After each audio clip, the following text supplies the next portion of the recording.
బడుగు బలహీన వర్గాల ప్రజల కోసం రాజశేఖర రెడ్డి గారు తపించారు. ఆయన పాదయాత్రలో కానివ్వండి, ముఖ్యమంత్రి అయిన క్షణం నుంచి కూడా వాళ్ళ జీవితాన్ని ఎలా మార్చాలని ప్రతి క్షణం ఆలోచించారు. అందులోంచి పుట్టిందే ఫీజు రియంబర్స్మెంట్ పథకం.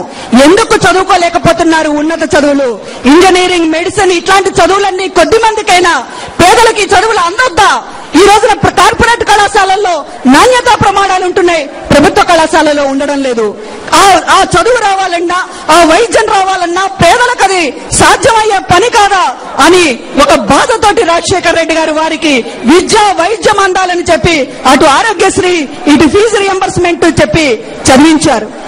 ఈ రోజున ప్రతి పల్లెలో కూడా చాలా మంది, బాబు నేను నా కొడుకుని ఇంజనీరింగ్ చేస్తాడని అనుకోలేదు, మా పేద గుడిసెలోంచి ఒక పట్టా పుచ్చుకొస్తున్నాడు నా కొడుకు, అతను ఏం చేస్తాడనేటటువంటిది కాదు, ఏదో ఒక ఉద్యోగం దొరక్కపోదు, కానీ ఆ భరోసా నా కొడుకు కూడా ఈ ఊరు పెద్దలతో పాటు ఇంజనీరింగ్ చదివాడు, నా కొడుకు కూడా ఈ ఊరి పెద్దల కొడుకులతో పాటు మెడిసిన్ చదివాడు, నా కూతురు కూడా ఈ రోజున ఒక తల ఎత్తుకుని హైదరాబాద్ లో కూర్చుని ఉద్యోగం చేయగలిగినటువంటి పరిస్థితి ఉంది. ఇది ఈ రోజున ఎంత మంది మీలో అనుకుంటున్నారో ఒక్కసారి చూస్తే ప్రతి పల్లె కూడా ఇవాళ రాజశేఖర రెడ్డి గారిని అందుకే గుర్తు చేసుకుంటోంది. ప్రతి పల్లె కూడా మళ్ళీ జగన్మోహన్ రెడ్డి గారి ముఖ్యమంత్రి కావాలని అందుకే కోరుకుంటోంది. ఈ రోజున ప్రజల గురించి చాలా మంది చాలా మాటలు మాట్లాడుతున్నారు, చాలా కబుర్లు చెప్తున్నారు. 9 ఏళ్లు ముఖ్యమంత్రిగా పనిచేసినటువంటి చంద్రబాబు నాయుడు గారు నేను బీసీలకు అట్లా చేశాను ఇట్లా చేశాను అని మాట్లాడుతున్నాడు. ఒక ఇస్త్రీ పెట్టించి, ఒక పనికిరాని ఇస్త్రీ పెట్టించి, లేకపోతే ఒక మగ్గం ఇచ్చి ఈ రోజున బీసీలను ఏదో ఉద్ధరించినట్టు మాట్లాడుతున్నాడు. వేల కోట్ల రూపాయలని ఈ రోజున ఫీజు రియంబర్స్మెంట్ ద్వారా ఇచ్చినటువంటి రాజశేఖర రెడ్డి గారిని కూడా ఆ ఫీజు రియంబర్స్మెంట్ ఖాతాని కూడా తన ఖాతాలోకి వేసుకుని ఈ రోజున చంద్రబాబు నాయుడు గారు మాట్లాడుతున్నారు. ముఖ్యమంత్రులు చాలా మంది ఉండొచ్చు, వెన్నుపోట్ల పొడిచే ముఖ్యమంత్రులు ఉండొచ్చు, పదవులు లాక్కున్న ముఖ్యమంత్రులు ఉండొచ్చు, లేదా ఇప్పుడున్నటువంటి ముఖ్యమంత్రి లాగా సీల్డ్ కవర్ల ముఖ్యమంత్రులు ఉండొచ్చు, కానీ ప్రజల గుండె ఎరిగినటువంటి ముఖ్యమంత్రి ఎవరంటే రాజశేఖర రెడ్డి గారు అనేటటువంటి వాస్తవం. ఆ ప్రజల గుండె తెలిసిన మనిషిగా ఆయన పెట్టినటువంటి పథకాలని అమలు చేయకపోతే ఈ ప్రభుత్వం మెడలు వంచడానికి వైఎస్ఆర్ కాంగ్రెస్ పార్టీ జగన్మోహన్ రెడ్డి గారు అదేవిధంగా ఆయనకి తోడుగా ఎప్పుడూ అండగా ఎల్లప్పుడూ నిండుగా ఎంత బాధ ఉన్నా ఎంత వేదన ఉన్నా ప్రజల కోసం మాత్రమే ఆలోచించి మాట్లాడేటటువంటి ఒక, నిజంగా చెప్తున్నాను, ఆమెను దగ్గర నుంచి చూసినటువంటి వ్యక్తిగా ఒక మహా తల్లి అని చెప్పొచ్చు విజయమ్మ గారిని.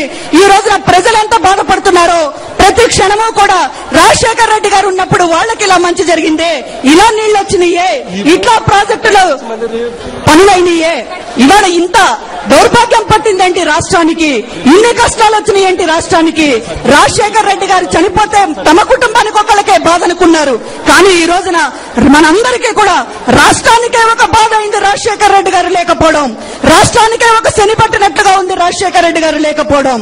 ప్రతి క్షణము ప్రతి అడుగులో కూడా ఇవాళ ఒక మహానేత లేకపోవడం వల్ల జరిగినటువంటి దురదృష్టం ఏంటో తెలుస్తోంది. మన రాష్ట్రం అభివృద్ధిలో 25 ఏళ్లు వెనక్కిపోయింది. రైతులు ఎక్కడున్నారు అంటే కన్నీళ్లు పెడతా ఇల్లు కదలకుండా కూర్చుంటున్నారు. కనీసం పంటలు వేయడానికి కూడా మనసు రావడం లేదు, పండించిన రేట్లు ఉండడం లేదు. ఇవాళ విద్యార్థులు అలో లక్ష్మ అని చెప్పి రోడ్లు పడుతున్నారు, ఉద్యోగాలు లేవు, కార్మికులు పక్కన పరిశ్రమలన్నీ మూతపడుతున్నాయి, కరెంటు లేదు, ఎప్పుడొస్తుందో తెలియదు. ఇలా అసలు మేము ఇవ్వలేమని చెప్పి కూడా నిస్సిగ్గుగా చెప్తున్నారు ఈ ప్రభుత్వం. ఇంత చీకటి రాష్ట్రాన్ని చేసి ఇవాళ జగన్మోహన్ రెడ్డి గారి మీద మాట్లాడడానికి మీకు సిగ్గు లేదా అని చెప్పి అడుగుతూ ఉన్నాం. ఈ రోజున జగన్మోహన్ రెడ్డి గారు నిత్యము ప్రజల్లో ఉంటూ నిత్యము కూడా ప్రజల కోసం ఆయన అనేక విషయాలు మాట్లాడుతూ ఉంటే చివరికి ఆయన్ని దొంగ కేసులు పెట్టి, తప్పుడు కేసులు పెట్టి, సిబిఐ పేరుతో నాటకాలాడి ఇవాళ ఆయన్ని జైల్లో కూర్చోబెడితే 17 అసెంబ్లీ స్థానాలలో ప్రజలు ఏమని తీర్పిచ్చారో మీకు తెలుసు.